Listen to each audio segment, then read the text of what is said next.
Hello, everybody. I am Demetra K, and I hope you're having a great day. I am sitting here with Donovan, the recovering Democrat Saadiq, also known as the Black Yule Brenner. I should say that the purpose of the Demetra K show is to promote Black love, knowledge, and understanding of all things that go on in the Black community to make us an even better people, with the emphasis on even, because we're great people, but we can always strive to do better.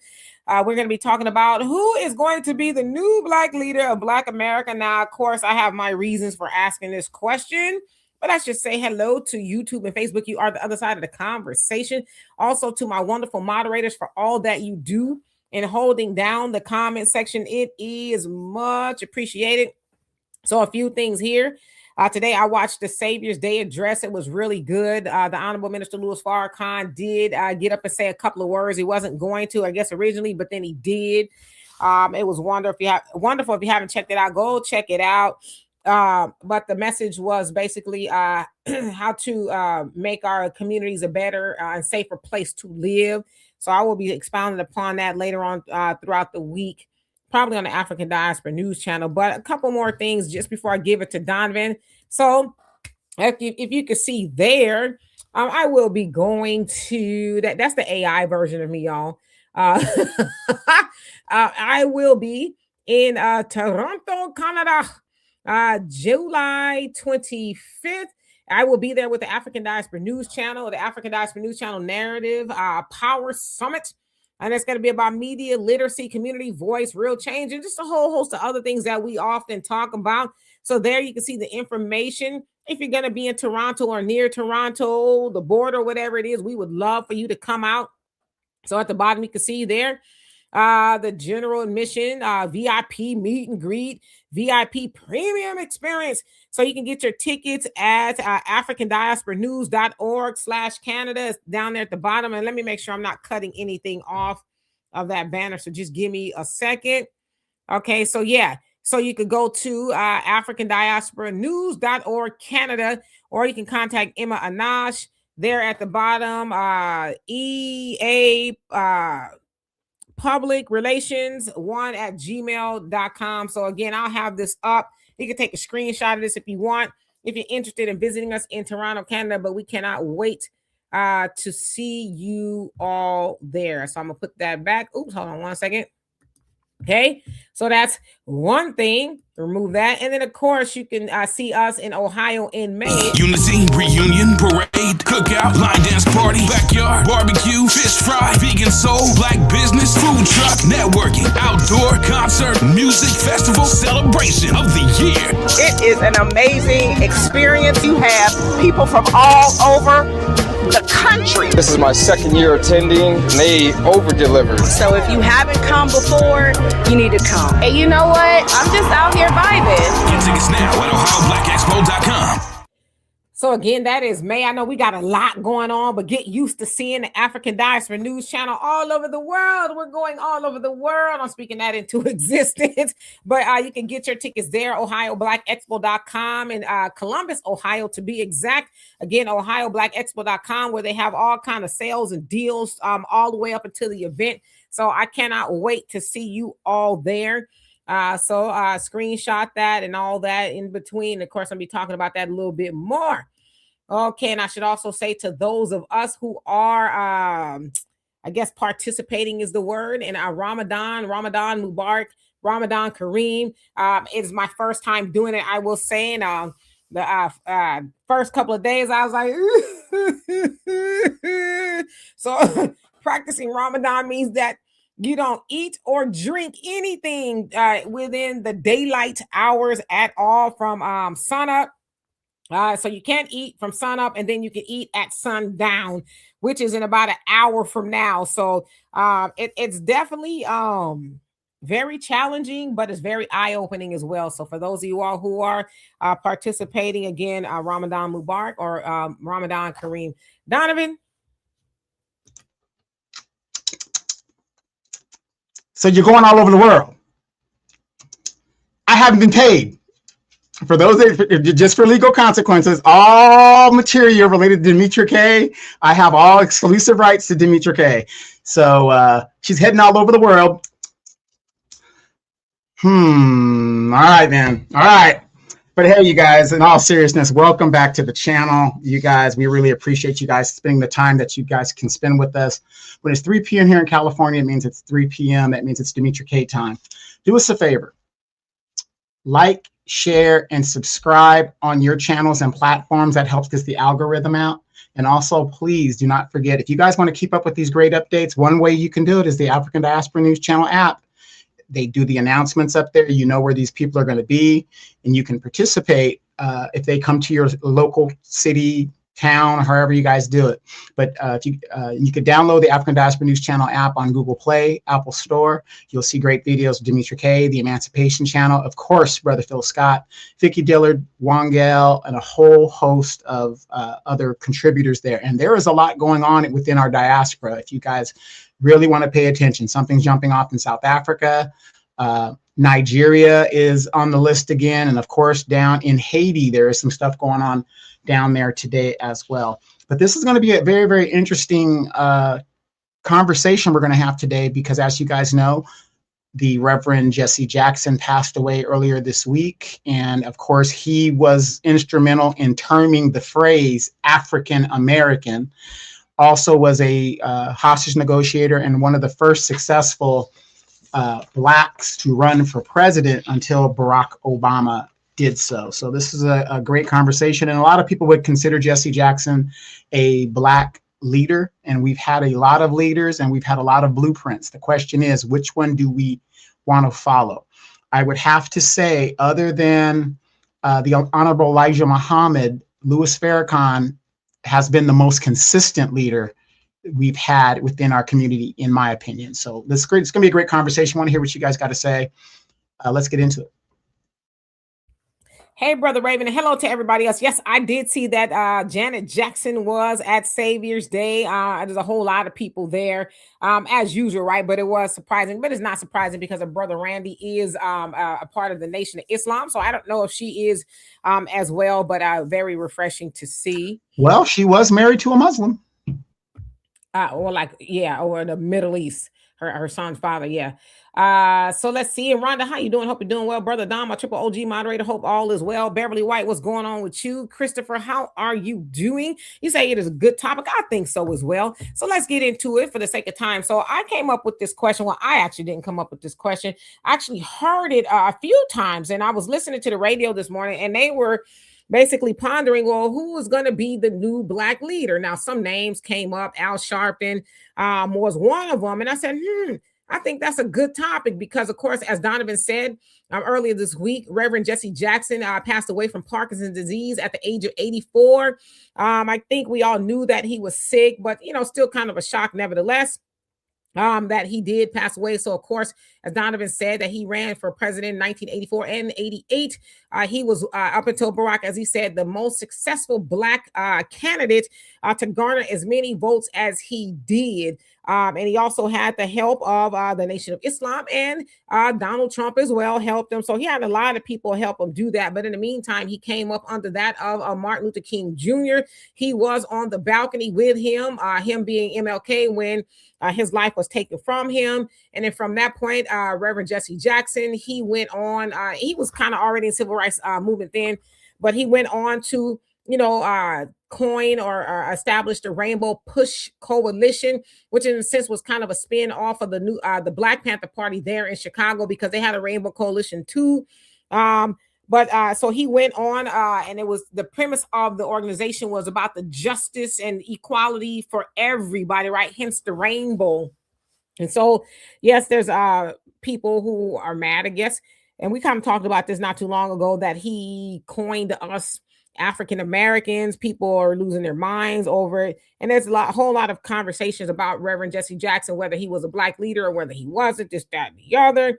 Well, so of course, I want to get back to the question as to who's going to be the new black leader now, because a lot of people did look at Jesse Jackson as a black leader. And I think in a sense, it is fair to say that he was. Was he flawed? Sure, he was flawed. As most leaders are flawed. I always say that I do not want my leaders per se, or anybody, whether you're a pastor, whatever it is, to be perfect, because if you're perfect, how can you really speak from experience? You're in a sense speaking from a pedestal of I'm perfect, and so you don't have any real relatability. So of course we went into all of that the other day. So again, who is going to be our new Black leader? So let me go ahead and put this up because we're, kind of pondering who that is. And so go ahead. Oh, and real quick, I want you guys to also notice when he was a lieutenant for Martin Luther King, he was only 24 years old. The reason I bring that up is the fact that look at the so-called civil rights activists that are out there and their lieutenants. There is nobody that young. Fred Hampton murdered at 21. So these people, even in politics, look at the people that are still in office. These guys are in their 80s. Some of them started out when they were in their 30s. I'm not saying that makes it a bad thing, but what does that tell you when you reach back to the young people that have the ideas and have the momentum? A lot of people do not realize Jesse Jackson was only 24 years old under Martin Luther King Jr.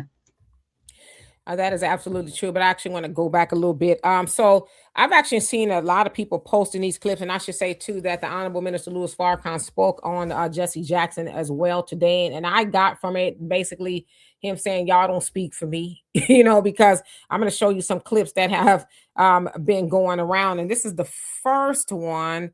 Let's see. This is the first one that I saw. They were, I don't know, maybe at a Tab of Smiley something. But it's all these are kind of sped up a little bit just to let you know. But this is the first one that I saw that, people were basically saying, oh, the Honorable Minister Louis Farrakhan was slamming Jesse Jackson. Oh, he corrected him and he put him in check. But I actually took a little bit something different from this. So here we go. In our analysis of it, we don't conclude that we ain't winning.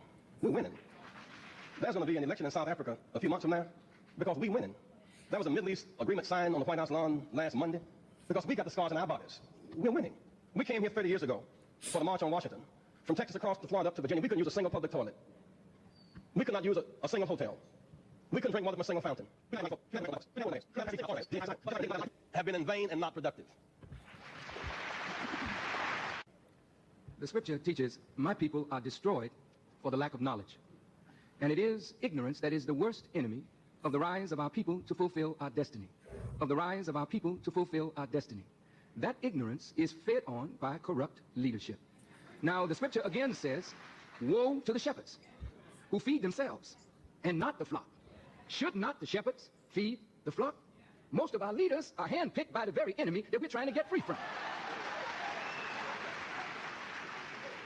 It's all right for us to say we have a voting rights bill and a public accommodations bill, and all of us, including myself, have benefited from those bills. But to get a public accommodations bill and a voting rights bill and then close black hotels because we sleep in white ones, or close black establishments so that we can spend our money with our oppressor, the prize. Because now you can sit in boardrooms and be media folk now. Because little black people marched in the streets and suffered and went to jail to make openings for those of us who sit in leadership. Now we've got to unite at the top and develop strategies to free our people. Otherwise, we will be saying we're winning, but the masses keep losing. So if the masses keep losing, then we can't be winning unless our agenda is personal. We're looking for self-aggrandizement. But if we're looking for the liberation, if we want the liberation of our people, then ain't none of us winning until all of us become winners. Yeah.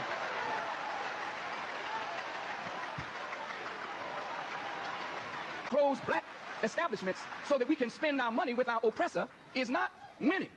Reverend Jackson, I submit. Wait. On one hand, we are winning because every one of these brilliant congresspersons, they represent us. They are brilliant men and women. These are brilliant people in front of us. But what good does it do to have a brilliant head not connected to a black body?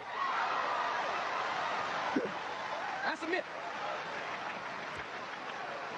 submit that until and unless we as a mass connect with the Congressional Black Caucus and our black leaders connect to the black masses, and don't take your eye off the prize, because now you can sit in boardrooms and... Okay. So again, I think that obviously was in the 90s because it looked like that was Maxine Waters that was sitting there as well. But, I saw, again, people posting it as though, and it was very misleading, as though the Honorable Minister Louis Farrakhan did not like Reverend Jesse Jackson, or he did not get along with him or anything like that. And that just wasn't true. And I think a lot of people who posted that really missed the message. And the Honorable Minister Louis Farrakhan was basically saying that we need leaders who are not corrupt, right? who are actually going to feed and lead the people, not get into a position of power and take care of themselves, right? Get the little white envelope and do for themselves while neglecting the masses of the people they're supposed to be leading. And of course, he talked about the Congressional Black Caucus, that we all need to get together, but it doesn't matter if y'all are able to get into the boardroom and, and essentially neglect everybody else. And that's what we have been seeing, right? Hence the term benign neglect. We have been seeing that of our communities. And also when he says that, a lot of times we, in a sense, go put our money into the white businesses and then we close down black businesses. Donovan and I talk about this a lot when we were invited to San Francisco with the NAACP.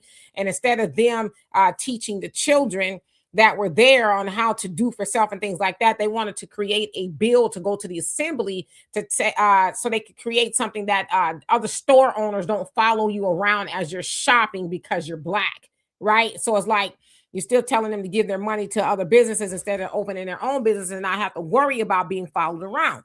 Okay, so this is another video that I saw actually trending today of the Honorable Minister Louis Farrakhan speaking about Jesse Jackson. This was back in the day, but it almost is like he said it today because it kind of repeated the same thing. But here we go. My sister Monique said he was pimping. Wait a minute. Dear sister, look, I mean, we are negative on each other. But, God don't judge like you judge. We judge present circumstance, its negative impact. But when God judges, he puts the positive on the scale with the negative. He puts the good on the scale with the not so good, so that good outweighs evil. So maybe you might not think that Jesse will be in paradise. Wouldn't you be surprised? How much have we benefited from this brother? We might have a problem with this aspect or that aspect of Jesse Jackson, but I'll tell you something. This is from my heart. Jesse Jackson served black people immeasurably when that man stood up to become president of the United States, and you saw that man debate the best that white people have to offer and beat them hands down. He gave every little black child hope that we can rule this country. There wouldn't have been a Governor Wilder.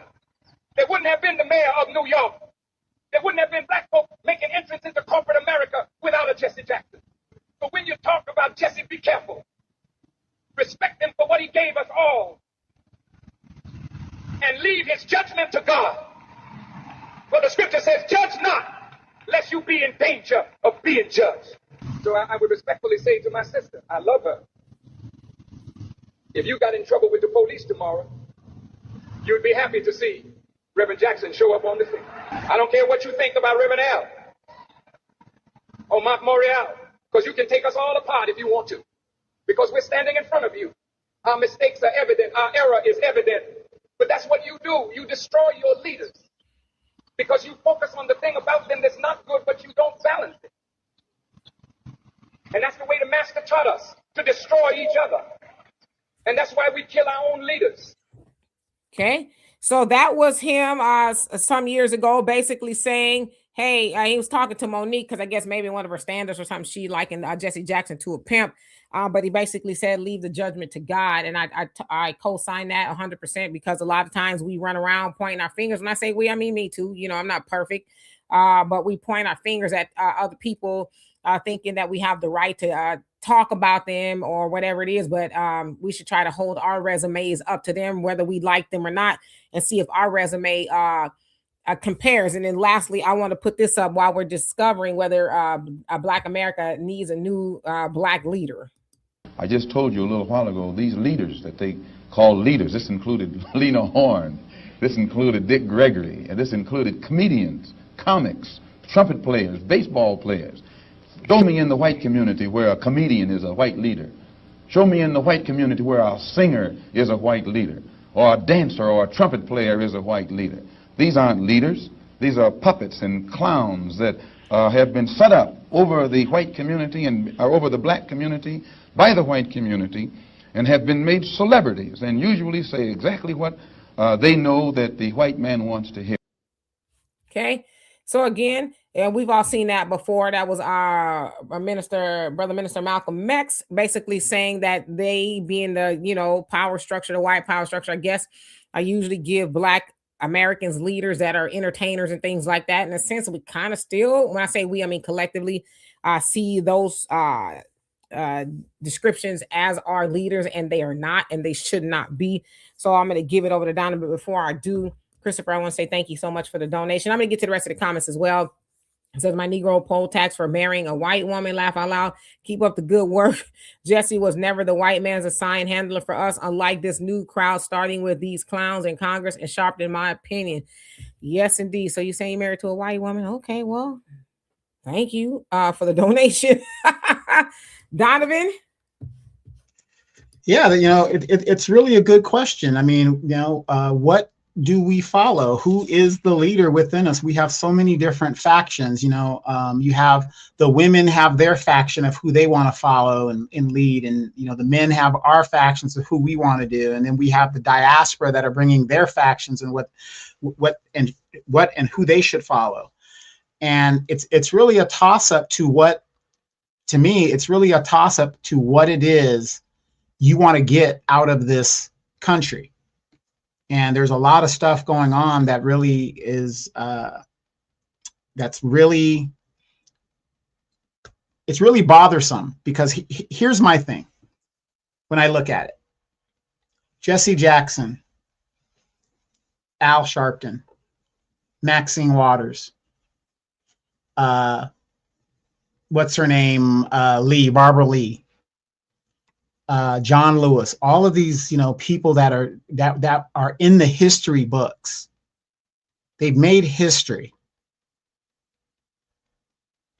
but they're all going on the glory at this point. Now, we could argue and we could say what a bad person they are, and they didn't do nothing for black people, whatever the deal is. But just like the minister said, God puts the positive. What did they do? They must have done something right, because obviously a bunch of people followed them. They must have done something right because a bunch of people voted for them and is continuing to vote for them. The question we need to ask is, who's going to step up? Because they're not going to occupy those seats forever. Now, some people will say, Jasmine Crockett and this, that. These people that masquerade as this, and they're really something else. And like I said, I don't have anything against Jasmine Crockett other than the fact that she's cosplaying a ghetto city girl. She's a very intelligent woman. But why isn't it that we don't know the next level of leadership within our diaspora? I could not name you one person off the top of my head that is around my age that is making an impact of a Fred Hampton at 21. Well, let me take that back. I can say, for those of you guys that aren't realizing, Jesse Jackson Jr. is running for Congress again. I don't know if that's a good thing or I don't know if that's a bad thing, but we know Jesse Jackson's his history, right? But like the minister said, what's the positive that Jesse had to get him elected in there other than name recognition? The name, right? Why isn't it that our people, black people, we do not teach and mentor the next set of leaders? It's like, once these people are gone, have you guys thought about, and to me, Demetra, it's really scary. It is really scary. When all of these people are gone, who is the next leadership? It's almost like cutting the head of the snake. We would have no leadership. I don't know anybody, black politician, that is my age, because as we know, Generation X will be skipped over as far as leadership goes. Now, don't get mad at me. I don't really give a damn what my son's generation and his friends and buddies, I don't really care to know who they are, right? I'm mostly into my generation, like everybody else is. But just think about that. The head of the snake is going to be cut off. And if we don't know who the next generation of leaders are, we might be in a far bit of trouble. And I'm going to say this, Kamala Harris, she's in my generation. Here's a woman who's Indian who cosplayed as a black woman. And a lot of people still think she's a black woman. But look where she was leading us. Look what she's done under the Biden administration. She basically called her boss a racist, and she was that girl, then joined him. We got a lot of things to worry about as the other generations are moving on to glory. Half of the people that are 80 years old and older are running for re-election. They intend to die on the throne, like Elvis. They're going to die on that toilet. What are we going to do? Absolutely. Hello to everybody. I'm just putting all your comments up because I didn't want to get behind or let you guys think that I was ignoring you. I'm not. So I'm in the comment section now. Now, Brother James, you said you and your wife got emotional when Farrakhan arrived. I did too, because he, basically thanked the men and women who stayed there and helped rebuild the nation, after the Honorable Elijah Muhammad went on. And then his son took over, and then the Honorable Minister Louis Farrakhan took over and brought it to where it is today. And I got emotional because my father was amongst that number who had been there since 1963, and was also kind of there in the shaky moments under Warren Muhammad Wallace. Yeah. Okay. And then so my dad stayed there, during that time. It was kind of shaky. And so they were kind of like, okay, what do we do? But they never did leave. And then when Farrakhan came, and took over, the rest is history. So I also got emotional about that because my father was one of the triple OG FOY who was there from very early on and did not leave. He still believed in the mission of the Honorable Elijah Muhammad. So that I got emotional with that as well. But yes, always nice to see the minister. That's Not Feelings. How you doing? Says still love Jackson, but the minister is on business. Love him too. Absolutely. Okay, so let's see. Average logical thinker, how you doing? Hope you're doing well. And in Arkansas, I see your comment. I think that's been argued a million times. And I just don't think it's worth the juice is worth the squeeze as far as that is concerned. How you doing? Average logical thinker. Buckhorse says they were two men talking. That's what I got. Yeah, but of course, the internet is going to bump it up to something that is not. And I also see quite a few of you all saying that the code should be the new Black leader. But do most people even know what the Black code is? And I'm not saying whether we do or not. I'm saying do most people even know what the Black code is? I would probably say I don't know. Brother Stephen, how you doing? Hope you're doing well. Tell your wife to say hello. Brother James says, Demetri, don't forget that Minister Farrakhan and Jesse had yes, he spoke at the Million Man March and didn't give Jesse a time limit to speak. Yeah, so that's what he spoke about when the minister, when he got up. He says, when Jesse asked how much time did he have, he says, I can't tell you how long you have. You have the time you have, however long it takes you to speak, that's what you have, right? Because in a sense, he was like, you can't limit God, and what is going forth. Bernard, how you doing? He says, Phil got my vote, African diaspora. Okay. And how you doing? And let's see, skipping down just a little bit. And Brother Reggie, did I say hi to you? If not, hello. Let's see. Sister Maureen, what's going on with you? Diane, how you doing? Hope you're doing well. Marjorie says, we all need to dig deeper into the Black coalition during the 50s up until now, whose boots on the ground 24/7, day in and day out. Chicago was the hub of the Black agenda across the country. Yeah, I mean, I hear what you're saying. That's why I always say too, when people talk about our ancestors, our ancestor wasn't this and that. It's like, watch your mouth. We don't have the heart that our ancestors had because they were willing to risk it all to get whatever they thought that we should get. Right now, we all sit around, and I say we are talking about collectively sitting around banging our thumbs on the internet, and loud talking. And as Dr. Cress Welsing said, and Shahrazad Ali said, we beat our chests and talk all day. But what are we really doing to move the ball, right?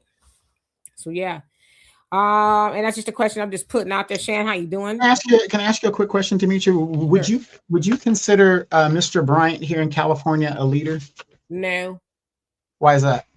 Well, because when I think of a leader, I think the term is basic. A leader is somebody who's leading you somewhere, is marching you, leading you, taking you to a goal that is conducive for all, utilitarianism in mind, right? For the greater good. That's what a leader does. And a leader also teaches others to be leaders. See, the people that we have in this so-called leader, which is why a lot of them are called as leadership, they have not taught others to be leaders, because you have people like your Maxines and all these older people who are in their big 80s. They are running again. which tells me that they have not taught anybody else to come up behind them, which is why, like somewhere here in Houston in the 18th district, once Sheila Jackson Lee passed away and Sylvester Turner passed away, I know there's some, some foolishness going on with the governor, but it's that seat stayed blank for a while. Now, allegedly, Amanda Edwards was supposed to have that seat, but then when Sheila Jackson Lee was not successful in whatever she was, the mayor, or wherever she was running for the mayor, she's like, I'm coming back. So then when Sylvester Turner passed, so you had all these people vying for the seat. So eventually, Christopher Menifee, that's his name, he won. But what I'm saying is these people are running and running and running and running and running again until they die. And they're not training anybody else. So that's what real leaders do. Real leaders say, hey, I may not take this. In fact, the real leader knows I don't want this seat forever. I want new and fresh blood to take this seat so that they can move whatever the mission is forward with new ideas. So no, I don't see Isaac Bryan as a leader because he is, like, to me, in my opinion, as most charlatans, they're going to say what they need to say to who they need to say it to, so they can stay in a position of doing nothing, especially for Black Americans. Yeah, and real quick, I'm glad you brought that up. And again, you guys, I'm not a Bible thumper of any mention, but when you said that, it kind of reminded me of Moses not being able to go into the promised land. He could see it, and Joshua took over and led Israel into the promised land. So it's kind of the same type of narrative where Moses prepared Joshua to lead the people. In our community, we just don't prepare the next generation to continue on. And when Moses gave Joshua the leadership, Moses sat back and went away. See, but unfortunately in our community, they just don't know when to quit. And Brother James, I'm glad that you brought that up because that's actually kind of the next question, and really kind of just piggybacking into the message from Savior's Day addressed by that of student minister Ishmael Muhammad. And you say, again, when are we going to take control of our communities? Because the other thing is I actually did a little bit of research before I came on here and I looked to see who was the white leader. And Google said that Theodore Roosevelt was considered a great white leader. It's what it said, right? And then I asked, about Asian leaders and, all the other leaders. And it was kind of vague. They more or less talked about corporate things like corporate America.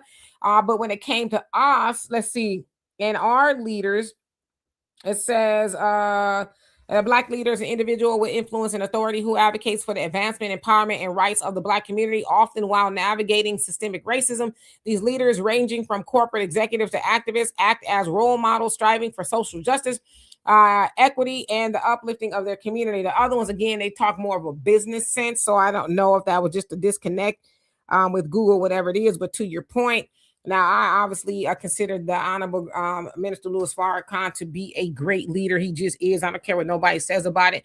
But I think that what we're missing in all of this is that we are supposed to be leaders. Individually, we are supposed to be leaders, because when you say, when are we going to take control of our communities, that is for us to do. We have been given the blueprint. We have been given the black codes and the 10 stops and the laws of Ma'at and all of those things we've been given, but the 10 commandments. But which one of those are we going to follow? If you read them, they all are the same in a sense, but we have what we need to take control of our communities. But see, they being the power structure, they have it set up to where we as Black Americans feel like we can't do anything independent of somebody saying, okay, now do this, do that, do this, do that. But we already know what to do. If you're a mama or daddy, you know how to raise your children conducively so they are good products into society, right? You know how to do that. Do you really need somebody to tell you to raise your children to be something? Now, yeah, it takes some mentoring and things like that. But do you really need to anybody say, hey, get your kids out the streets, the street lights is on? Do you know what your children are doing? It's 10 o'clock at night. Do you know where your children are? Do you really need somebody to do that? Right? Or whatever the ills are. And there's a lot, unfortunately, in our communities, but we are the leaders that we're waiting on. So why are we waiting on a new Black leader per se? So let's see. And yes, Abd DL, you say Muslims accept so-called Jesus. Yeah, that's true. I mean, okay, what's your point?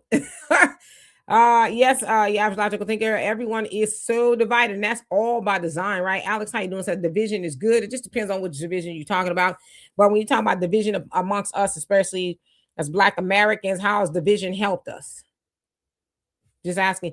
Brother Reggie says, I know one thing, brothers better be the leader in their, come on now, should have read your comment, better be the leaders in their homes first and foremost. There you go. That is the mission. If we lead our homes, then the community is going to fall in line, right? Yes, but you got to remember, I got to play devil's advocate here. You can't lead those that don't want to be led. Well, those that don't want to be led, unfortunately, got to be left behind. I mean, everybody ain't gonna make it. You know, if you whatever system you believe in, the Bible, whatever it is, it tells you everybody ain't gonna make it to heaven. It says that there's two roads, a straight and narrow, and then there's one that's wide, right? Where everybody's on there, they're partying, doing all the foolishness that they're doing. Them are the people that's probably not gonna make it. It's the people who's supposed to be on the straight and narrow that's gonna see the kingdom. That's just, I'm just speaking biblically speaking.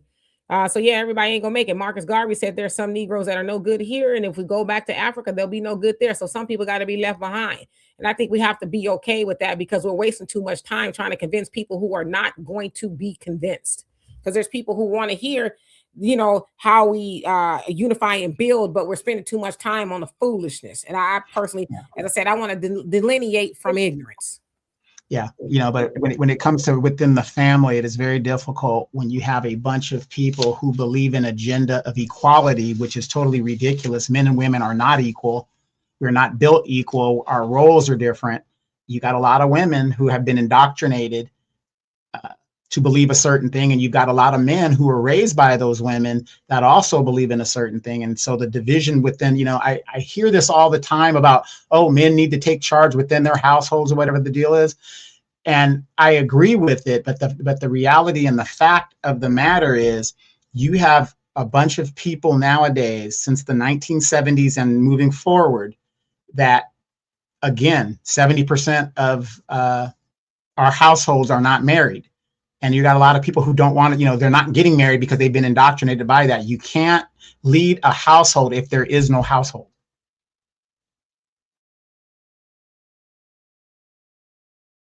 Absolutely. I'm going to get back to that. And Brother James said you should play the reparations video by Farrakhan. I have to actually find that, but thank you so much for becoming a member for 2 months. That is greatly appreciated. So, so you're basically saying, as far as the gender thing, women, I guess, think that we're men and women, both of them. It's they're on two different, roles. It's like, I think I could do this and I could do that. I'm equal, whatever. No, I mean, again, I'm not here to argue that debate. You can go argue with your mom in the words of Demetra K. Men and women are not equal. We will never be equal in my eyes. We all have a role. And I keep seeing a lot of people saying the code is the leader. Can y'all tell me what the code is and give me 5 points to the code? I want to see what we have here.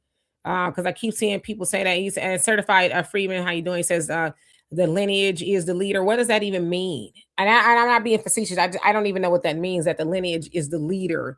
If you don't mind me asking. African Native says those Black politicians are filibusters. Come on now. Arnebo says the new leader will be hated by the establishment. Absolutely. They will be hated. But then maybe the new so-called leader is already loved. Now, a lot of people think, Black leaders, I don't want to mention their names because I want to get into a dog pile, but a lot of them are friendly with the Democratic establishment and the power structure. And they get out there and they disseminate these little talking points to Black America or whatever it is. Usually it is tied to the Democrats and things like that. So maybe those, the real Black leaders like that of the Honorable Minister Louis Farrakhan, he spoke about that, how he's been hated. And it's true, right? Lied on, hated a whole lot of other things, but basically he was never going to veer from the message, right? Of helping Black people. So yeah. Let's see, Uptight. And how you doing, Brother Damon? That's what your name comes as. I haven't seen you in a while. So Jesse Jackson Jr. is a shine bone sellout. Yeah, Jesse Jackson Jr. got a lot of issues. And know he did a stint in the, clink. Sister Shirley, how you doing? Hope you're doing well. Child of God, what's going on? It says, why do we need leaders? Who is the leader of Latinos, Asians, Indians, etc.? Who taught us that we need leaders? You know who put leaders in our community? Them people, right? And usually those leaders, which is why, somebody like the Honorable Minister Louis Farrakhan has been hated because he ain't talking the stuff that these leaders that them folks gave us. He's not on that message with them. He's like, We need to do for self, just like the leader we had in Marcus Garvey.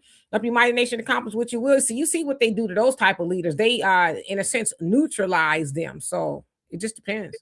And and I just want to add on to that. To sit here and think that these people don't have leaders. Have you heard of Nori Martinez? Have you heard of all these council members that get into office and talk greasy about Black people? These are their leaders. They have an agenda. The president of Mexico. You don't think this illegal immigration stuff is going on, being supported by these leaders of their countries? This is actually happening now that they're repatriating these people back to their home countries. What do you think their home countries are doing for these guys? They're setting them up. They're giving them IDs. This is going on in Mexico right now. But don't sit here and say they don't have leaders. I can tell you right here in my own city, 5 council seats, 4 are occupied by Hispanics. 1 is by an ineffective black woman. And everything goes to their people. Everybody else is excluded. So yes, they do have leaders. They might not be national leaders like Martin Luther King, whatever, but they're on one code. It's like if you go to Japan, they're one people. If you go to China, they're one people. They're on code. Asians, no matter what their denomination is, they're all Asians together. So don't tell me that these people don't have leaders. They do have leaders. Absolutely, our Neba warrant the Muhammad. Absolutely. Avenge the ancestors. How you doing? Yes, indeed. Yes, indeed. Sister Shirley says, I find it hard to believe that Hakeem Jeffries is the nephew of Dr. Leonard Jeffries. Yeah, Hakeem, I don't know who's calling him a Black leader, and he barely can lead the house,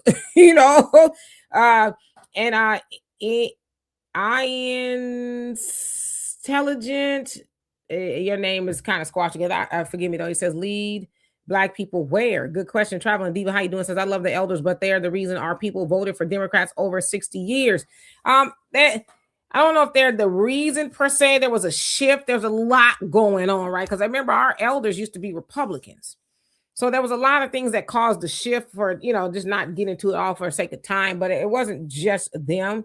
They voted for what they thought would bring them peace at the time, Zenobia, how you doing? Hope you're doing well. Audrey, what's going on with you? Says Supreme Court, says the SCOTUS rather, says Trump should be able to impose extra taxes in the form of tariffs of many American business owners as possible. So who don't pay tariffs and get a free handout? Okay. Audrey's being facetious, but of course you guys know that the Supreme Court justices struck down Trump's wanting to raise tariffs, and he said he was going to do it anyway. I guess he's going to try to figure out a way to backdoor, but it's a major blow to the Trump administration and raising the tariffs universally, I guess globally is what he was trying to do the way he wants. So back to the drawing board. And I don't know if you guys have been watching the news, but a Mexican cartel member was executed, and it said that it was an effort between the United States and I guess some faction of Mexico.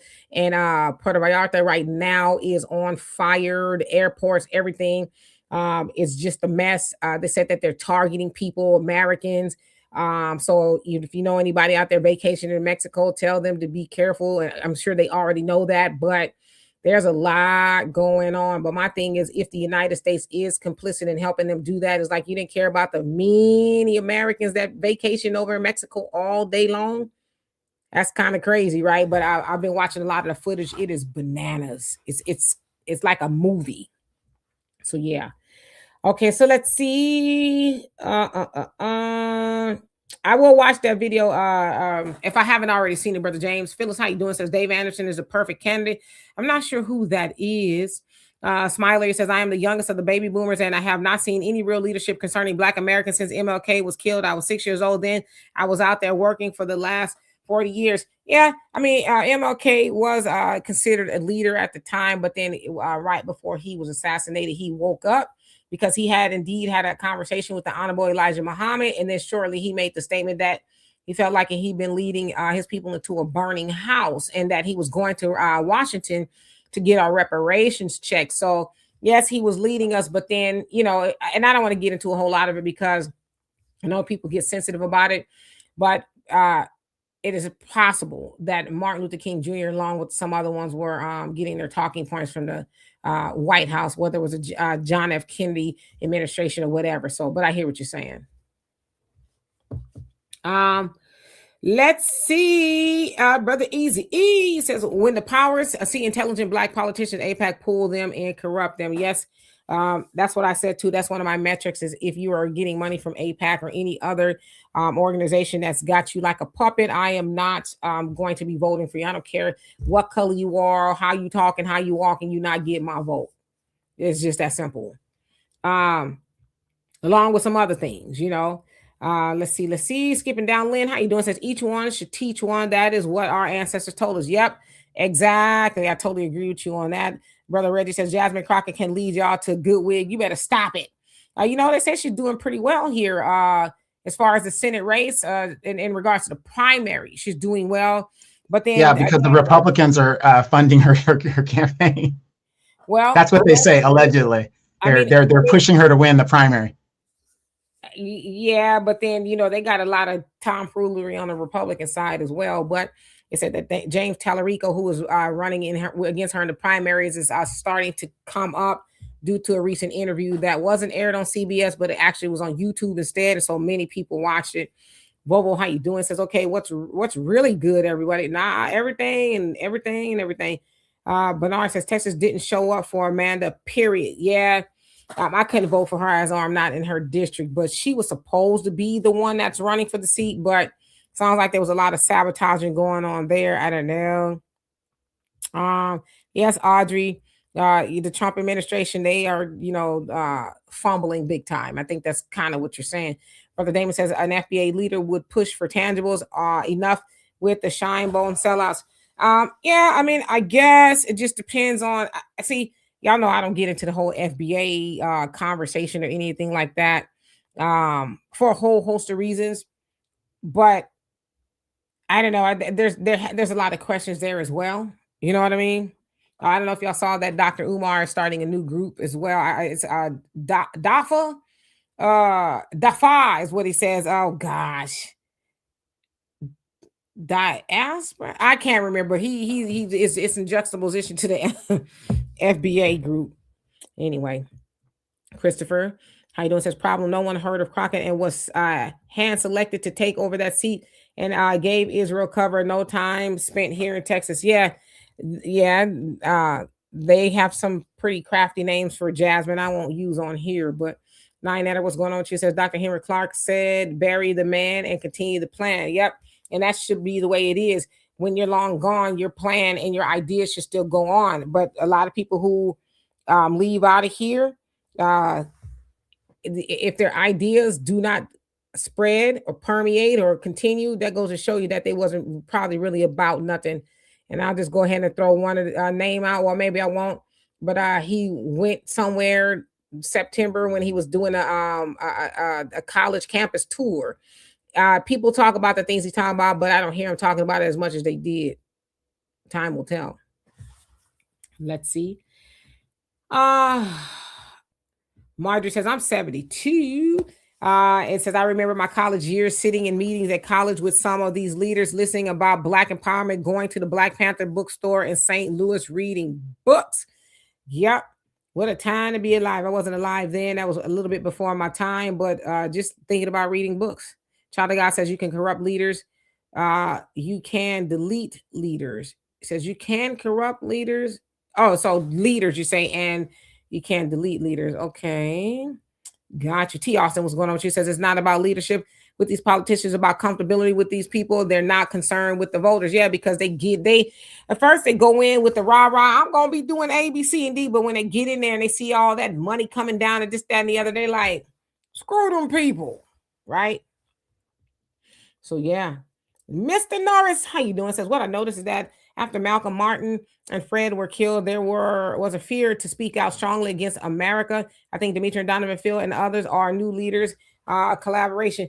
Well, you know what? I'd love to appreciate you for that. I don't necessarily call myself a leader. I don't know if I even want to be known as a leader. I'm just because I am a rebel. Sorry.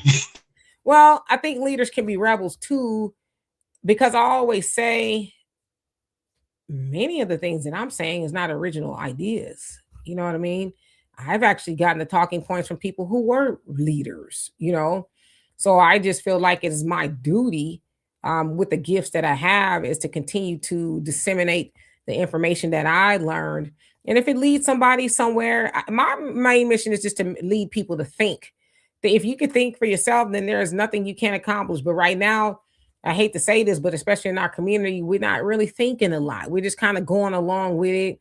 We're following these so-called leaders. I'm not talking about the real leaders like the your fire accounts, but these so-called leaders. And we don't think for ourselves because they don't want us to. But the Nation of Islam, they ask us to think for ourselves, right? Not to get emotional and things like that. So yeah, that's what I like to lead people to, is to think. But I love and appreciate you for that. Thank you. Thank you. Let's see. Diane says it's up to us to control our own households. And if we can do that collectively, that's half the battle. Come on now, because we should not be abdicating our responsibility to lead our own households. But even something like the Democrat Party will lead us to think that we are victims of everything. It's like, no, we're not victims of everything. A lot of this stuff is in our control, you know? So yeah, JJ said Black kids are not even in church today. Yeah. I just kind of feel like this with the church thing and even the Democrat thing. What are they going for? What are they going to church for? What are we voting for voting for anybody for at this point? If there's nothing to gain from it. Now, I'm not saying all churches are like that, but a lot of churches, it's a lot going on in them churches. And they learning a lot of things that are outside of the Bible, you know? Well, if you're worried about the churches, why aren't you worried about the schools? You've got schools out there that are using kids, your children, as cannon fodder for all this foolishness of illegals and LGBTQ and all this other stuff. You know, I don't have any kids in the school system, but I would be outraged that this type of stuff is going on. The kids are there to learn. They should not be there to be used. And I know people will say, well, in the 60s, Martin Luther King did it. Yes, but that was for a righteous cause. And I'm very sure it wasn't something that the school did on their own. The parents took their children and had them participate in a righteous cause. But again, you know, we are too busy, distracted, working our jobs, trying to save money. For those of you guys, real quick, Demetra, for those of you guys that didn't catch my live just before this show, I had a bunch of liberals. I just opened my tax bill. My tax bill went up 1/3. Now, what has Danny C., Jessica Jackson, all of these people in Chicago, did we not tell them, watch Chicago, watch New York, watch Maryland, and it's going on in Boston right now. All of these people who support illegal immigration, it's basic economics. The more people you have in demanding things, the higher the prices are going to go. If you get these people out of here, the prices will ultimately fall, right? Just, you know, in basic terms. I didn't vote for illegal immigration, but yet my bill went up 1/3. You've got liberals now, and I want you guys to understand this. Do you guys realize in 2008, 1/3 of all Black wealth was taken? No Democrat nor Republican has done anything to restore the Black wealth that was stolen. So now a lot of Black folks who probably voted for illegal immigration are now getting these property tax hikes. And in Chicago, I'm very sure some of you guys saw 100% increase. Brandon Johnson did not tax the rich white folks up in the north part of Chicago. He taxed the poor Black people on the south side. Most of our wealth is in our homes. So think about that. How you're going to lose your home over illegal immigration that you probably supported. You know, I don't know. Maybe you didn't support it. But think of the fact that you are going to lose your home for that, or your legacy is going to be taken. The government now could take your property. In Chicago, I believe they had 6 weeks to pay 100% increase on their taxes. This is what's going on, you guys. Pay attention. The next big city is Boston. Pay attention to what is going on. And these taxes are hitting Black people. Absolutely. And Brother Bernard and Black Anomaly, how you doing? Says that the divorce rate is 50%, it will be hard to get people to get married. Not necessarily, but Brother Bernard, you said feminism changed a lot. What my thing is, because I hear this a lot, did feminism change the white community? I mean, I don't know. It probably did. But we always hear that, especially with the Black community. Oh, feminism. And I'm not saying this about you, Bernard, but I'm just saying, you know, we hear that feminism is the reason for it's some of the ills in the Black community. I'm like, well, do they blame it? The white community, they seem like they doing all right, from our vantage point. The Asians and Hispanics, even though during those times it was really predominantly white and Black here in America. But why is that only attributed to the Black community that feminism changed a lot? Just asking. And let's see. Brother Raven, you say too easy to buy off or knock off one leader. That's way is checkers. Time for chess. Okay. Let me skip down just a tiny bit. Darius, what's going on with you? You says you just said hello to everybody. Okay. Brother James says cash payment reparations will cheapen our people. Why only get a slice of the pie? We want the whole pie. Yeah. Well, we want the money, we want the land, we want it all. Brand new socks and drawers, right? We want it all. I get what you're saying. We do have to condition ourselves to not give it back or whatever it is. And I know that's the criticism. Some people will give it back, but if they knew that we would all give it back, they would give it to us. They give it to us because they knew we'd have it back. But they know some of us, and probably a good amount of us, are actually going to do the right thing with it and build and help our people, right? Sister B, he says most people don't know what the FBA code is, but unfortunately, just parroting Tariq's words. I'll let y'all have that one. Let's see, just skipping down. Okay, so Black Anomaly says the code is doing for ourselves politically, economically, and socially, advocating for tangible legislation that will benefit us. Okay, I like that. Scatman Priest, how you doing? Says parents are the true leaders. We need to be more responsible for our kids. Says if we can be on code for staying home during ICE raids, we can get on code for building families. See, that's what I'm talking about. That we're resting per se. What are we resting doing? Black Americans don't have no time to be sitting up resting. Yeah, we're gonna abstain from everybody else's fight, but we need to be getting busy and doing what we need to do in our own communities, right? So I totally agree with you. All right, going down. Marjorie, thank you so much for the super sticker. Love it. Appreciate you for that. Yes, I do. Angela, how are you doing? Thank you for becoming a new member, even though you were triple OG up in here. But thank you. Let's see. I just want to kind of acknowledge people I have not seen so I could kind of catch up a little bit. Brother Reggie says, I tell my wife and kids that quote every day, and I know I'm so behind. I don't even know what quote that is. Okay. Smiler says, Jasmine Crockett is a disaster. There's no way I will vote for her. Well, I know she in like fleeing with the people, so she can't get my vote. Black Anomaly says, Dr. Umar is a clown. I mean, he gave an explanation of the new party and all that. I don't know. Ernest, she says, if we look at each other as leaders, then freedom will not be that far away. Unity equals us being free sooner than later. I totally agree with you. But see, we don't do that. The minute we see one of us becoming a leader, who said you supposed to be the leader? Who gave you the right? And then the rest is history. One who cares. How you doing? Did I say hi to you? If not, hello.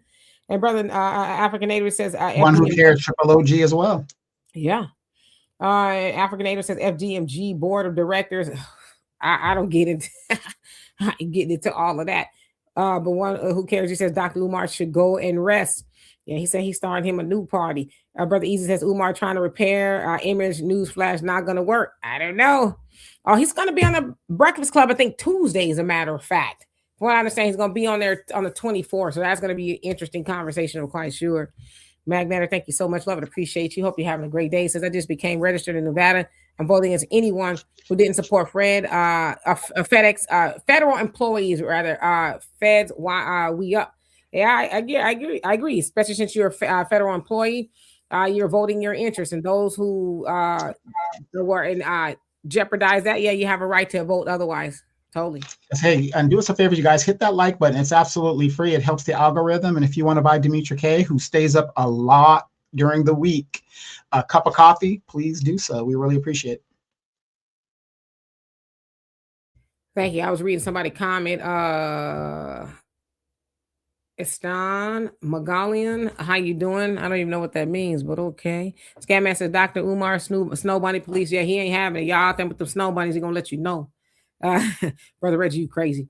Smiler says, I am tired of seeing these studies. They are a waste of time and a way for friends of congressional reps to get government contracts on a state level. Stop with the studies. Life is too short. I totally agree with you. It's definitely allegedly some high level money laundering, right? Yeah, absolutely. And there's no need for studies when California already did it. You don't need to do any more studies. California has already done it. 2.5, 3 years worth of study. When it was time to get ready to pay the piper, the Black Assembly Coalition, and in cahoots with the Asian Hispanic Caucus, refused to bring it to the floor. Yep, Brother Reggie, yeah, you a triple OGs too. From the war zone, RIP to Brother Gary Monroe. That boy, I tell you, I'm still shocked by that. I cannot believe it. But yeah, Brother Reggie been riding a long time with us. Absolutely. So let's see. This who else? Sylvia, how you doing? Says right. And MC Fact, what's going on with you? Hope you're doing well. And Angela says teaching one's critical thinking skills helps too. Yeah, that's what I mean. I'm still learning it as I go, but I just think nothing else matters if we don't know how to think for ourselves. Other than that, it's just regurgitation of information. If I give you the information, or the information is given to me, if I don't think about it, I just say, yeah. To me, it's the equivalent of posting memes that aren't true. People just be posting stuff. It's like, you know damn well that's AI and that didn't happen, right? They be killing off people and stuff and they still alive now. But people just repost stuff and they don't even think at all. And then there's a lot of people who will stand 10 toes down on the lie. Well, people say, oh, it's not true. That didn't happen. That's fake. Like I saw somebody post a picture of Diddy, Jay-Z, Stephen Hawking, Epstein, Bill Gates, and Bill and Hillary Clinton. They were sitting at a pool somewhere and they posted. People like, oh, they're so disgusting. I knew it. I knew Jay-Z. I said, the picture is fake. And it kept it up. And a couple other people said the picture's fake, but they're going to ride in on it. Because why? A lot of times people get paid for content, whether it's true or not. And you got to remember, we have a lot of conehead people who don't want to do the research, or, and like I said, you got Google right in your hand. I'm gonna tell you a quick story. Working at this hardware store, volunteering at this hardware store, it is amazing to me how people will call the store and say, hey, do you have this whatever, when everybody knows you can go on the smartphone, go to that specific store's app, and it'll tell you if it's in stock at that specific store. People do not want to use their minds. They just don't want to do it. They just rather have somebody else do it or somebody else think for them. And that's the problem in our politics. That's the problem in our community, especially. We are there for the good time. We are always there for the good time. The new club opens. Everybody knows where the new club is, but nobody knows where the power rally is, for the widow in the community that lost her husband from whatever various reasons.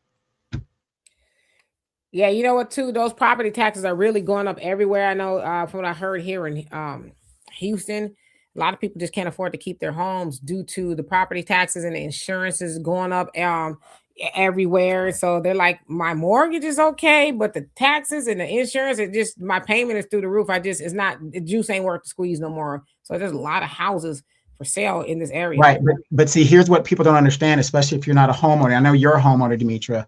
Like my home, nothing substantially has changed justify a 1/3 property tax increase. I haven't done any upgrades to make the property more valuable or anything of that nature. I am being taxed based on illegal immigration within my city that Democratic council members voted for. That's the problem. When you have an influx of people demanding more, the price goes up. Just think if you're a landlord. If there's a shortage of housing, and there is a shortage of housing in the United States, that's one thing. That's rent. When it comes to your property tax, a property tax is based on an assessment of your property. And I'm going to be talking at the next city council about this, because there has been nothing done to my property to justify a 1/3 increase of my property tax. That is the only way you can assess property tax. It isn't economics. It's the value of your home. Like if your home got blown away in a storm, it's not worth $500,000 anymore, right? Because it's not there. You got all this damage to it. So the assessment will go down. You got to have an assessment. So the only thing a state government or a local government could do when their budget is blown is raise the taxes on the property owners. This is how they make up the windfalls. Stop funding illegal immigration.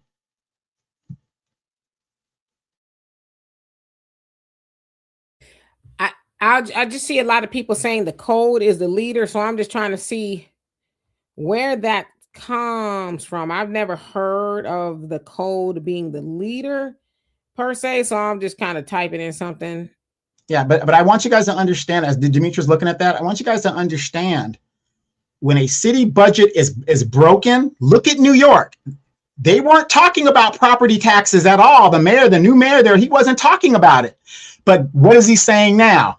In order to fund this thing and make it work, we got to go to the property owners. 9% in some situations over there, their property taxes are going up. It's the last resort. Because remember, government entities don't necessarily generate business or money, right? They can just tax you, and that's where most of their revenue comes from, is taxes. And the homeowner and the property owner is the last bastion to help these local governments. Chicago Bears are moving to Indianapolis. What is going on here? Stop funding illegal immigration, and maybe your property tax will go. Get these people out of here, and maybe your property tax will go down. But like somebody said in the chat, once the taxes go up, they never come back down.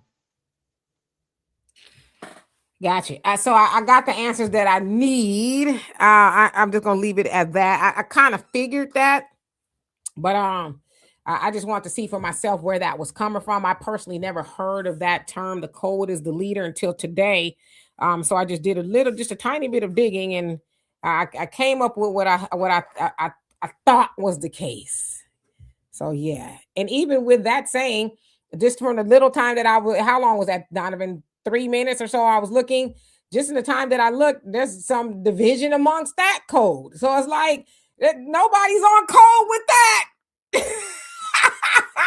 So yeah, but I hear what y'all saying. I guess I have to just dig a little bit deeper, but I see where it's coming from now. So yeah, and I say that respectfully.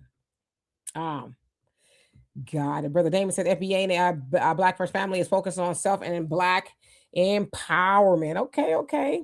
Let's see. Africanator says feminism is not Black culture. Two genders complement to procreate and raise children. Yeah, it's something that we, in a sense, kind of do that a lot in a Black American culture. We assimilate. It's something that we've been taught to do. I mean, we stopped doing it. It seems like as of, I don't know, last decade or so, it seems we've stopped assimilating, but assimilating is what we did, whether it was with our hair, our skin, the things that we did. We just thought assimilating to that of whiteness was what we're supposed to be doing, including that of the feminist movement. Because as I always say, the white woman was out there playing around in them streets from 9 to 5. And then when it's time to, her husband got home, she was like, that's enough. Let me put my bra back on and go home, put this nasty casserole on the table for the husband and kids, and then I'll see y'all tomorrow. But unfortunately, the Black woman, in a sense, thought, oh, okay, I thought we was leaving our families for real. And it's like, as Shahrazad Ali said, the Black woman didn't have the same problem that the white woman was having with her man, but for whatever reason, some of those Black women just followed her lead, but then they really didn't, because again, the white woman is the most married. So yeah. Let's see. Darius says to the next person to do what you feel you have to do, to each their own. Don next. Okay, Cornelius, how you doing? You say get on code, FBA family. That's our leader. Get on code ASAP. But who's leading the code? Who's leading the code? If the leader, if the code is the leader, who's leading the code? Who's making the code? What code is it that the lead? I guess I maybe I'm confused with that, because if the code is the leader, what is the code? And how does the code lead? And how does the code get disseminated to everybody else to know that the code is the leader? See, I have questions, but I think too much sometimes. I do have a shirt that says something about me overthinking a lot, overreacting or something. But yeah, I'm just asking questions. So let's see. It says, and I don't see your name on my end, but it says, let's be clear. Donovan, do you see this name at all? Or do you see it like I see it? Yeah, I see it like you see it. Okay. But how you doing? So let's be clear. Their term and understanding of leadership is totally different from Black Americans' understanding of leadership. We don't have leadership. We have handlers. There you go. I actually like that. Oh, real quick, Jay Wiggum says Bears are moving to Hammond, Indiana, not Indianapolis. Sorry about that. Correction. Hammond is less than 5 miles from where he is. So Indianapolis, Hammond, Indiana. Sorry. Gotcha.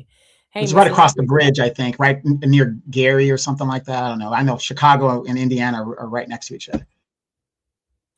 Maria, you say that man was very prejudiced. You're talking about Theodore Roosevelt. Oh, well, that's how far behind I am. That is crazy. But yeah, Wellen, how you doing? Says apps aren't always updated like they should be. Oh, that is very true. Black Butterfly, what's going on with you? Says the kids in the school. And I know I'm so behind, so please forgive me. Let me try to catch up. Charlotte, what's going on? He said, who was the old leader? Well, there's a lot of leaders. A lot of them aren't here anymore. We have some, like the Honorable Minister Louis Farrakhan. I would consider Dr. Claude Anderson to be a leader, but I'll keep it real with you. That's about it. I mean, there's a couple other ones, but for lack of better words, and around them, yeah, that's who I consider to be a leader. I don't really consider anybody else to be a leader. I just don't. James, you say, Sister Kay and Brother Donovan, my taxes are going up and the Obama Center is 4 miles away from me. And if this Bears stadium is in Indiana, I'm near the border of Indiana. Okay, got you. Is that the comments you just read? Okay, got you. Fast Not Feeling says, define the code. I'm trying to figure that out too. And Brother Marcus says, that comes from Neely Fuller. The code is the leader. Okay, got you. So that comes from Neely Fuller Jr. That's the first time I've heard of it like that, I guess. I'm still kind of confused. The code is the leader. So who's leading people to the code? Or is just the code just kind of there? I guess that's kind of what I'm asking. Yeah, Wellen 79 says the code is the newly written culture code. Delineation is the start. The media for this code is the grassroots media, the ones that have delineated from the mainstream. Got you. So Marcus, he says, Neely Fuller Jr. said the code is the leader to repopularize it. Do they mean the same thing in this from the same people? If you don't mind me asking, or anybody can answer that, and I'm gonna try to get down to the bottom. Brother Don says the code is black first, everything. Okay, I could dig it. Rather unique. How you doing? He says, okay, so you read that one already, but how you doing? Just skipping down because I didn't realize how far behind I am. And you know what? Your girl is doing Ramadan, and I have not eaten or drank anything, so I'm surprised I'm able to talk. But all glory to God, right? Let's see. JB, how you doing? Says stop voting blue no matter who. That's part of the code. Come on now. Yeah, that's so asinine. It's ridiculous. Okay. What? You can start now if you want. Fast and Philip says that's the reason why black women follow the white. Oh Lord. That's the reason why black women follow the white woman into feminism is to get proximity to a white man. Stop it. Not all black women want to be with white men. There's some that want to be with white men, but listen, I don't know no sisters. Honestly, the women I hang around with, I ain't never heard not one of them talking about, I just need to give me a white man. Not one of the sisters I know, and I know quite a few, but I don't know no black women running around just fantasizing being about with no white man. Now, I will say on the other hand, El DeBarge is a black man. But and even with that, but I know more black men that have been with white women than I knew black women that's been with white men. So that's not why black women was trying to hang out with feminism, because they're trying to get with white men. Why would Facts and Feelings? I love you. I do. Why would the black woman want to get with the white man that the white woman didn't even want to be with? Come on now. One thing black women ain't gonna do, and they have never really done, is follow up behind the white woman and what she was throwing away. Because the white woman came and got the black woman to do stuff for her. But I don't understand how that would even make any sense. Black woman going to get the white man that the white woman didn't want. Help me out. Jen, how you doing? Says, if you haven't changed the dictionary definition of a slave, how can a slave be owned or have earned reparations? Not to mention that involuntary servitude is still legal in the Constitution. Yeah, it's called prison. But yeah, DJ Specs, how you doing? Says the code is the leader, black first. Okay. Sister B says no one has yet to define the code. Well, there's a few codes, right? But I'm just trying to figure out, and they're all kind of the same as I said. I'm just asking. Oh, real quick, Yes, facts not that feelings. is He's talking about and Dimitri, you probably haven't been looking at your alerts and stuff. There recently was a Russian man that went into Africa, I saw that. and yeah, and you know whatever. So he says he went through over 800 black women, and he had the HIV, so allegedly doing it. 800 black women. How many black women on the continent of Africa? 2. No, joking. So I mean, I'm saying if that's 800, I've seen a little bit about it, haven't really delved into it myself. But if it's 800 women that he's ran through the whole continent of Africa, black women, it's just a drop in the bucket. You know what I mean? But I do know some brothers that go to other places and they call themselves passport bros, but don't nobody want to have a conversation about that at all. Huh? Don't you say nothing about no passport bros. Why should they be happy? Why should they be happy? I'm just saying. Hey, Jeff, how you doing? It says leaders coexist with shadow government. Okay. Vicky, what's going on? How you doing? Hope you're doing well. Facts I Feeling says, so why would you follow into feminism? I don't know who this you is. I ain't never followed feminists. I've never been a feminist, never have, never will.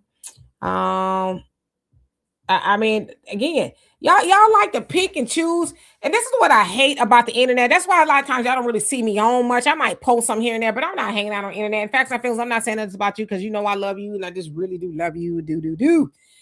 But y'all find a little instance on the internet and y'all blanket that to all black people, whether it's black men or black women, whatever it is. I don't know black women who gonna let a white man run up to them and say, hey, how you doing? Most black women I know be like, boy, if you don't go on some doggone where, you can't do nothing for me, but show me where a brother is at. But y'all take the few silly black women on the internet and then y'all blanket all black women. All the black women I know want to be with a black man, but that's a different story. Most black women I know are single, okay? And I'm just keeping it a buck with you. And even in all the foolishness that they've gone through with black men, they still ain't trying to be with a white man. They want to be with a black man. So please, y'all got to stop blanketing everybody y'all see with some little foolishness on the internet. As I said, and when I log off, I get into reality in the real world. In my world, I don't see none of the stuff that's going on as far as the black man hate the black woman and vice versa. And, you know, black women letting Brad run through them because, and I know that happens. That's for the win. Because that, and not just in Africa, that happened over here with Jason Pope. That white dude who had the HIV and all that, and he was running through all those black women. He knew Hillary Clinton and Trina and all. And so, you know, but so that happens, but that's still not the story of black women. Most black women don't fantasize about being with a white man. That's the stuff they choose to show y'all and highlight all over the internet. But again, we got to stop doing that because in a sense, and not you facts, not feelings, but I'm saying we continue to disseminate the messages of the enemy. The enemy wants us to fight, wants us to think that the black woman is this and the black man ain't that. And the truth of the matter is the black man and the black woman need each other to do what we got to do in this community. There is no unity in the community without the black man and the black woman doing it together. So while those sisters on the continent need to get some knowledge of self and stop, you know, zaddy worshiping or whatever it is, that don't mean that all black women act like that in Africa. Just like over here, there's some zaddy worshipers here. That don't mean that all black women are acting like that. Like I said, all black women I know wants to be with a black man, period. Seduction Dawn, how you doing? Says, you right about that, Demetra. Sister Vicky says, say a lot for the ones in the back, sis. I'm trying. Albie Chill, how you doing? Hope you're doing well. It says, won my martial arts tournament today. It says, okay, back to the subject. Well, how do you do it?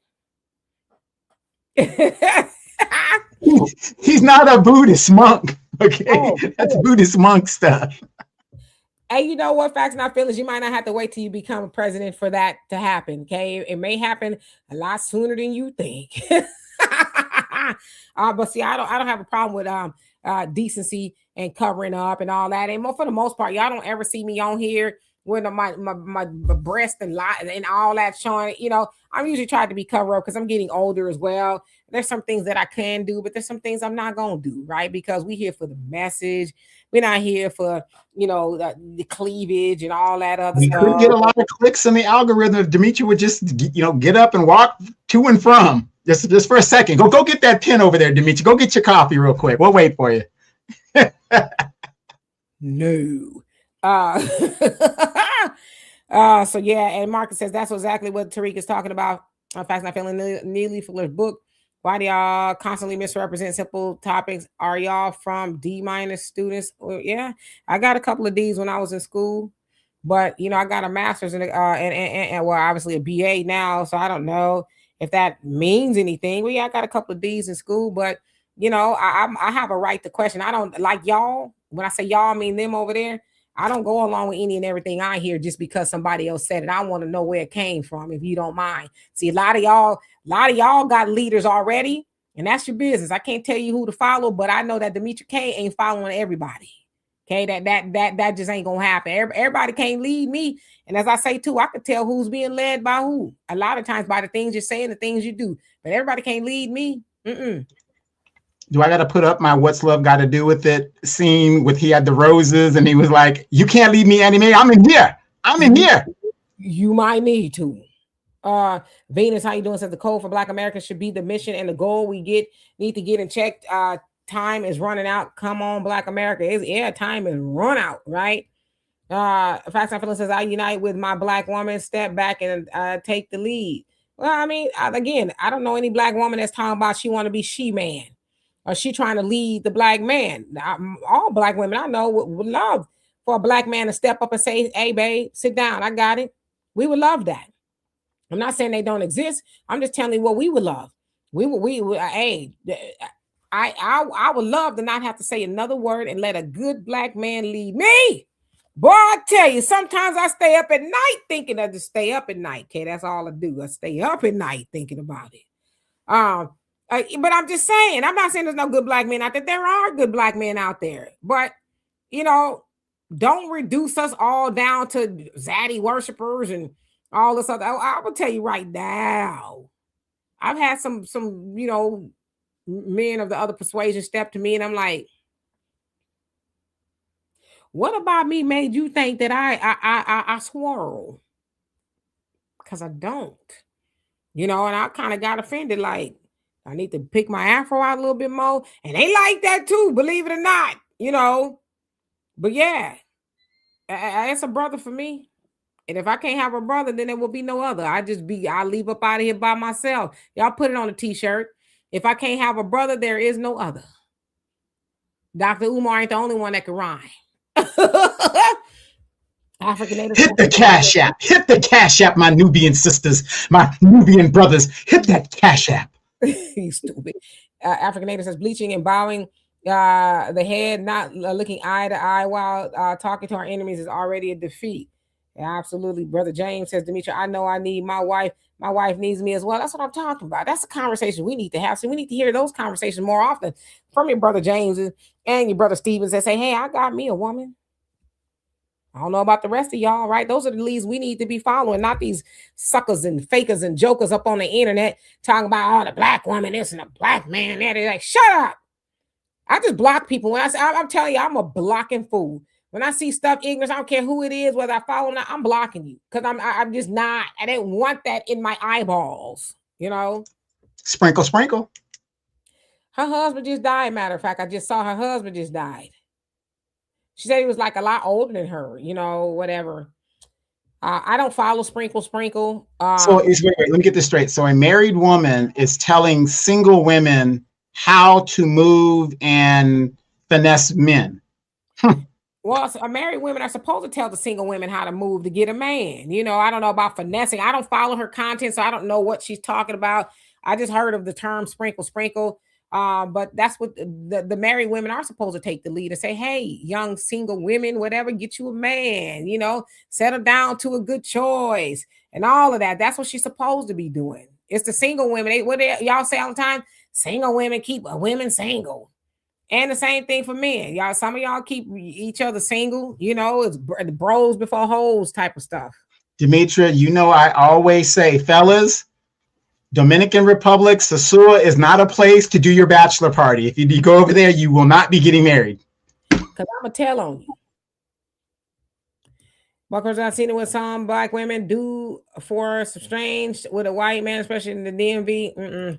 I don't hang out with women like that because they wouldn't like me. I don't bite my tongue. I don't hang out with people who be tap dancing and acting stupid. Because when I hear you big up and brag, usually you probably gonna be down in the black man, and I don't hang out with people like that. Like I said, told somebody the other day, everybody can't keep company with me, and I don't keep company with everybody. It's just the way it is because I don't like the way everybody thinks. So a lot of times I spend time by myself at home, my daughter or myself or whatever it is. I know tons of people, but I wouldn't hang out with no low vibrational sisters. I won't even call them sisters. Black women who talking down on black men. And I don't like it when black men do it to black women. So yeah. Justin say, lead the way. Where you want to go? Where are you trying to go? Absolutely. Brother Jesse, how you doing? Hope you're doing well. Let's see. Bernard says, throw the fist up. I throw the fist up for you right there. African Native says, dating Dr. Umar costs $500. You know what? There's probably some women who did it. I wouldn't be one of them. He'd have to pay me. Where are we going? And then you gonna send me the cash app? Like, what we doing? I wish I would send him fine. What you gonna tell me? What are we talking about, sir? Because you surely can't talk to me about relationships. Because not too long ago, you was on the internet talking about fishy Medea. But see, when that happened real quick, what does that say about him to be with the woman and whatever went on with that? You know what I mean? It's just like, dude, that's not cool because it's really saying how you dwell. Chris, California, how you doing? Says, I've been watching this channel for 25 minutes. Well, thank you for your 25 minutes. Says, now, and I can tell this is a troll channel. Okay. I might look like a troll today. I don't know. Says, stay up, foundational Black American FBA family. Time is too precious for nonsense. I totally agree with you. And I know where you're getting at with that. I've had a lot of people ask me, am I FBA? And I say, no, I am not FBA. I am Black American. Okay. My peoples go way back in the gap. Way back in the gap from them slave ships in South Carolina. Okay. But I don't think I need to prove that to nobody. And I'm just not going to. But no, I do not subscribe to the FBA group or whatever it is it's called. I don't hate it. I just don't, because I don't like all the things that I see coming out of it. But I've never been one to be part of a group. Donovan's known me. We've known each other our whole lives. For lack of better words, right? Anybody know Demetra K? No, I don't get involved with groups, cliques, or anything like that. I think for myself. That's what I do. So I'm sorry that you take exception to, I don't know, whatever it is, but you call us a troll channel. But just because I don't believe like you do, that don't mean we trolling. We just disagree on certain things, or we don't agree on certain things, but that's okay. We should be able to do that as adults. But like I also nope, shut up. Donovan, was you gonna say something? Yeah, right there is a testament to what is wrong with us as a people. We cannot disagree. If you're not part of the group, oh, you didn't vote for Kamala? Oh my God. And I'm doing Black women against Black men, even though most of the Black men voted for Kamala. Oh, you didn't vote for Kamala. I have a right to do what I want to do. What is best for you is best for you. What's best for me is best for me. Oh, hey, you're not FBA. I'm not part of a group either. Demetra will tell you guys, just like her brother, Walter. Walter is one of the whitest Black men I've ever met. One of the whitest Black men I've ever met. I mean, he's still a brother, but I'm talking about his thought pattern, the money. I mean, he would, if you didn't meet Walter, you would think this man, in person, maybe you heard him on the phone or something, you would think this is a white man. And that's okay. It's okay. But why is it that Black people have to move as a monolith? See, that's our problem. That's why we ain't getting ish, because we do move as a monolith. The Democratic Party looks at us and they say, you know what? We don't have to do nothing for Black people because you're going to vote for us anyway. You're going to vote for us anyway. We ain't got to do nothing for you, but we'll do for these people, these people, these people. Oh, the Black people, they're going to give us our vote because we're a monolith. But they found out in that last election, oh my gosh, they are starting to think for themselves. But that doesn't make you any less Black. And that's what we need to start doing. We need to break up the monolith, whatever this thing is. Just because people have the same skin color doesn't mean that they're family. You know what I mean? You vote your interest, I vote my interest, and I bet you we'll have a better outcome as a people.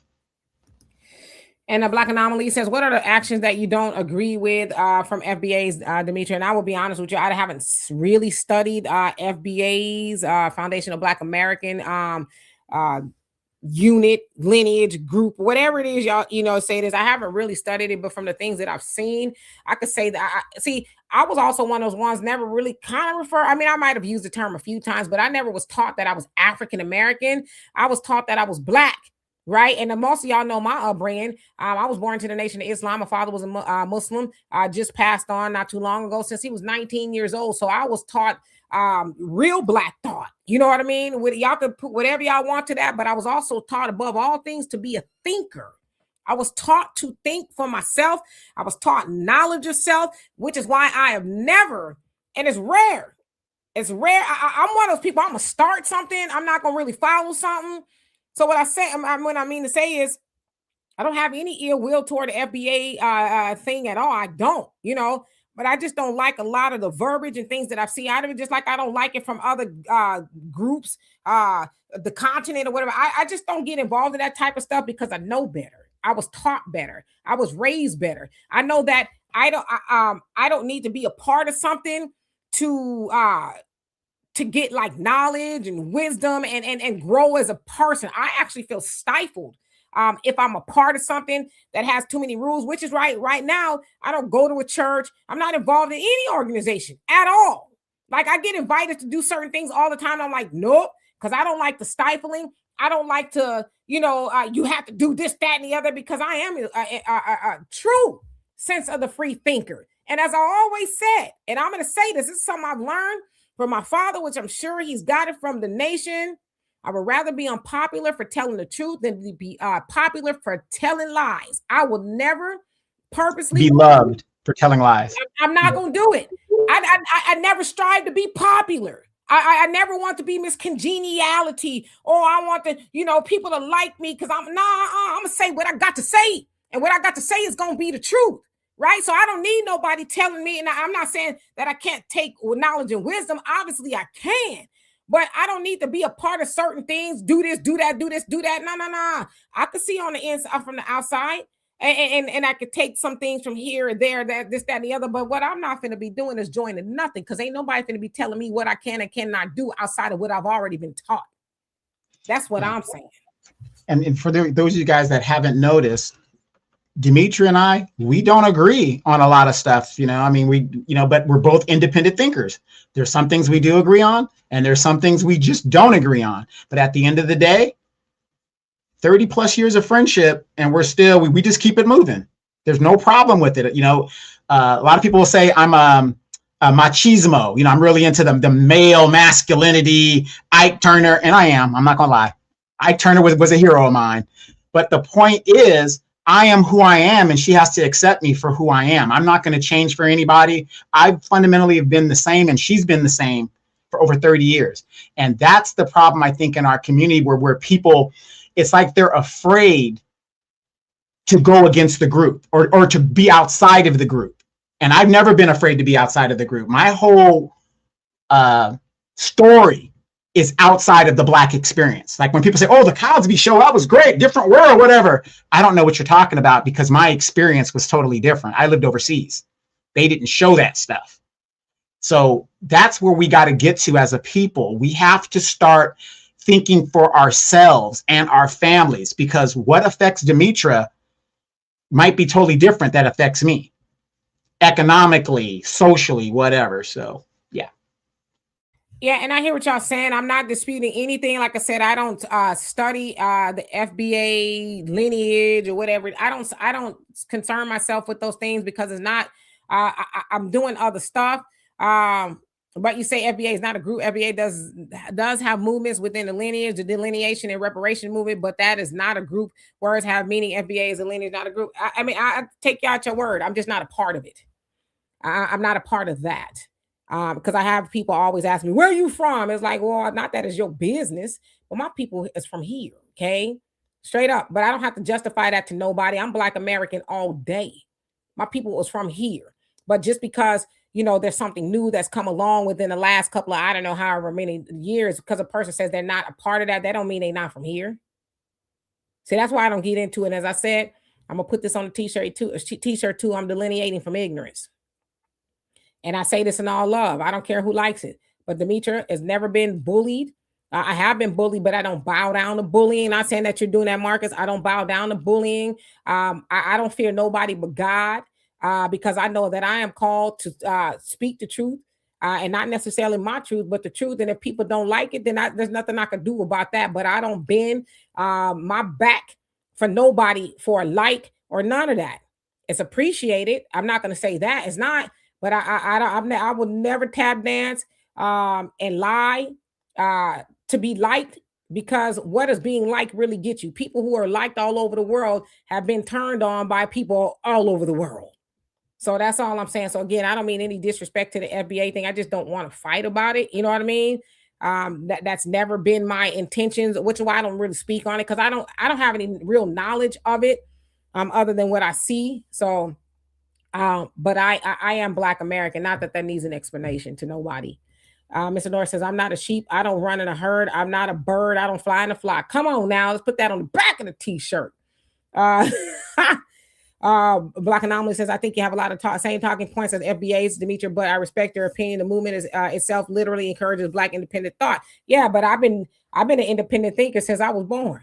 I've never been taught to follow the crowd. Never have been. So I don't know if Black thought is new. I know it's kind of gotten lost in the sauce for a while, but I've always been taught to be a thinker. My daughter's a thinker. My whole family is a thinker. When my mom was alive, God rest her soul, my dad too, they were always told, all of your children are smart. Your grandchildren are smart. Like all y'all smart. And I don't think it's that we are smart necessarily. It's that we know how to think. See, I was never raised on necessarily what to think a little bit, but I was raised how to think, which is why when I'm talking to somebody and they say something, I'm like, really? And sometimes we don't have conversations long because they like, oh no, she want to get to what, she ain't gonna just let me say anything. And I always tell y'all, don't let me just say anything, because I want to hang out with people who think. Well, I'm going to say, in my experience with your family, I think the difference is, even with your nephews and nieces and, all of them, I think the difference, and this is one thing I noticed about your family, you guys read. You read a bunch of things, which gives you guys ideas and thought other than a soundbite. And I'm not joking, you guys. Among the siblings, they trade books among each other. Oh, read this, read that, read that. And then you go to the next generation, they do the exact same thing. Demetra's daughter is a reader. And that's one thing, in my opinion, I think is lacking in a lot of families today. When I was younger, I used to read encyclopedias. That was my Saturday after Soul Train. I would sit and read encyclopedias on all kinds of subjects, to why I have degrees in different subjects, because I was interested in different things. But Demetra, not just trying to up you or not like that, but I would say your family, I think that's the difference. You guys are readers. Yeah, and I didn't grow up watching a lot of TV. We didn't. TV was not something. Again, being born into the nation and raised by Muslim mom and dad, we just didn't watch a lot of TV. That's not something we did. My dad, as he got older, he started to watch more TV, but my dad was a reader. I never saw my dad read any novels for fun, any of that. My dad was always read serious books. And so I do that as well. And my daughter and other people say, you need to read stuff for fun sometimes. And I try. If it's not good, I won't continue. But I read, I don't know, pretty serious books or whatever. But I wasn't raised inculcating a bunch of, entertainment and things like that. And I never was raised to think that anybody outside of myself was more important. So I think that's kind of where I'm going with it. I don't know, John, how you doing? Says maybe that's the problem. We keep trying to find our next leader. I agree with you. Totally agree with you. I see some of y'all comments. Agent Black says there are things that you don't have to agree with. And I do think that there are people that overstep, but they don't speak for the whole. Yeah, and I agree with that. I speak for me. As Donovan speaks for himself, y'all speak for yourself. I don't need anybody to be over me to speak for me or any of that other stuff. I do take leadership, obviously, from different people. Obviously, the Nation of Islam, I take a lot of leadership from there, but I've always taken leadership from there. If y'all could see just the books that I have on my desk right now, yeah, it would be mind blowing. Just right here. This comes from Brother Cam, right? This is his book. I don't know if he's still in the Nation, but I know he was, right? Brother Cam, this book here, The Community of Self, which is you can't hardly see it, one of the best books. My dad gave this to my daughter, The Community of Self, Brother Naeem Akbar. Okay, what else I have? The Mathematics of the Mind by Brother Nuri Muhammad, a great book. My dad gave me this as well. And then this one here, I bought myself Before You Say I Do by Brother Nuri Muhammad. Just these books right here. And if we could go on here, I'm telling you, it's insane. It's insane. I have How to Give Birth to a God by the Honorable Minister Louis Farrakhan. I'm gonna reread this, Mansa Musa. This is Weathering the Storm, the Disaster Preparedness, How to Survive the Fall of America. It's a workbook on what to fill out to make sure you have everything.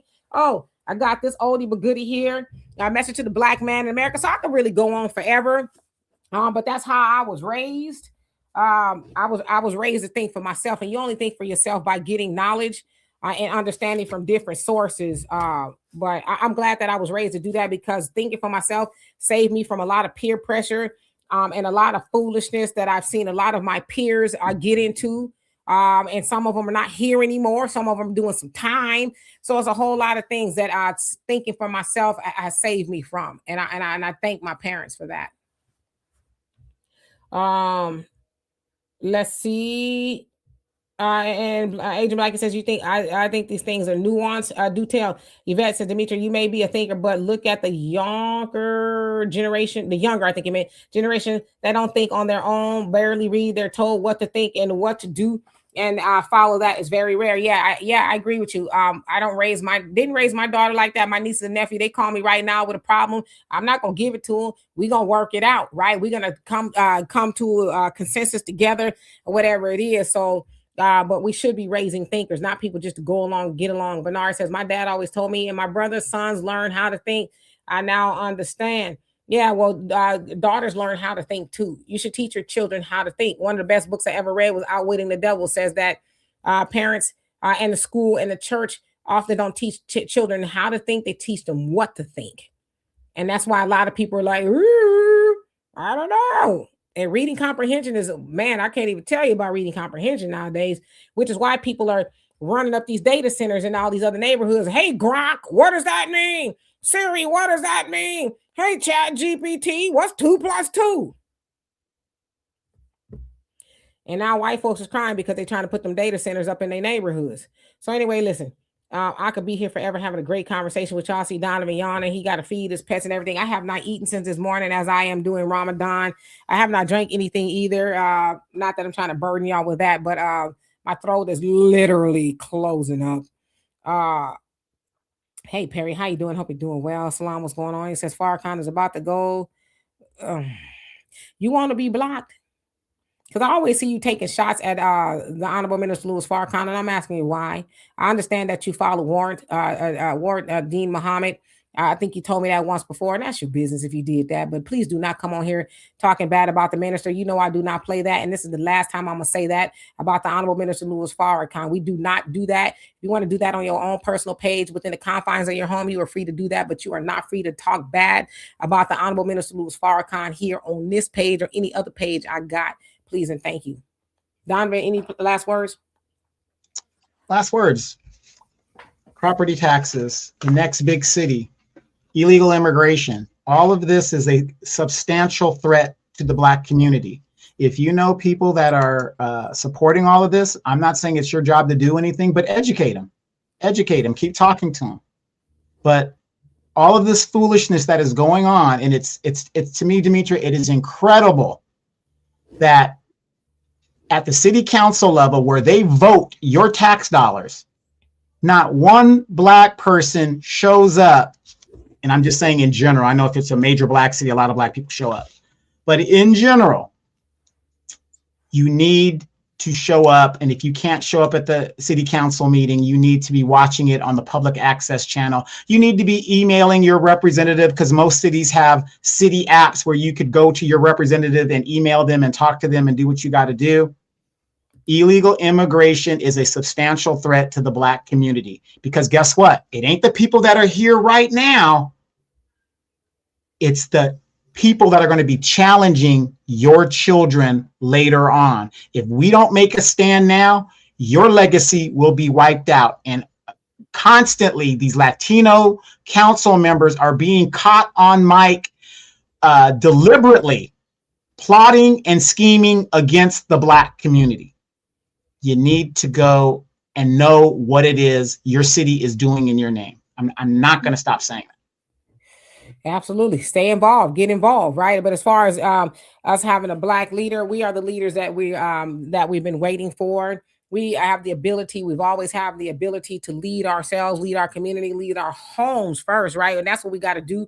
And that's kind of what the message was for Savior's Day. We got to make our communities a safer and a better place to live. And we do that by starting in the home, right? And if you don't know how to raise children or whatever, and that's fair. A lot of people, I mean, being a parent is really on the job training. Get with somebody, listen to the elders who are trying to tell you something. The critique that we have in my generation and the generations above me who are going on now is that the younger people don't listen. They can't take advice. They don't listen to nobody. You try to tell somebody something, Donovan, I know what I'm doing. You don't tell me nothing. And then they find themselves in a bad way. And then what do they say? You got a couple dollars I can borrow? And you know what my dad used to always say? If you can't take my advice, you can't take my money either. Right? Yeah, I tried to tell you. I tried to give you some good advice so you can do this, that, and the other. You didn't want it, but you want me to give you some money now that you got out there and stepped in it. Now I ain't gonna be able to do that. So we have to learn how to lead. And I saw somebody say that leaders aren't made, they're born, they're both. Leaders are born and made. Because there's a lot of people, who didn't have an earthly clue as to how to lead or whatever. And you could teach, because leaders teach other people to lead. That is something that was taught. Now, was the Honorable Minister Louis Farrakhan a born leader? I don't know. Some tells me he's, divinely sent, but he also was taught leadership under that of the Honorable Elijah Muhammad. So two things I think are true, but we can all be taught to lead. It's not something that you just got to stop, look, and listen and say, what's right, what's wrong? How do I get, what's the goal and how do I get there and go about that? That's the definition of success. Constantly going after a worthy goal. If you continuously go after that goal, you shall be successful. And teach other people how to do it. Don't gatekeep information. Don't gatekeep knowledge and wisdom. You learn something and I ain't gonna say nothing to nobody. I'm not gonna share it because then what is it for? Knowledge and wisdom is not just for you. It's supposed to be shared. It's supposed to be disseminated. That's what it's for. So that's how you teach other people to lead, and start with your babies. Start with the people in your home. If you got a mama, daddy, granny, grandfather, whoever, kids, and they don't know the information that you're teaching everybody else online, then you need to log off and then teach them and then log on, because you cannot call yourself a leader if you haven't led the people that you are near and dear to. It just does not work. And you can see that happen in real life. Hey, Pop, you see a lot of people in real life, you're like, well, you're not practicing the things that you've been hollering about online.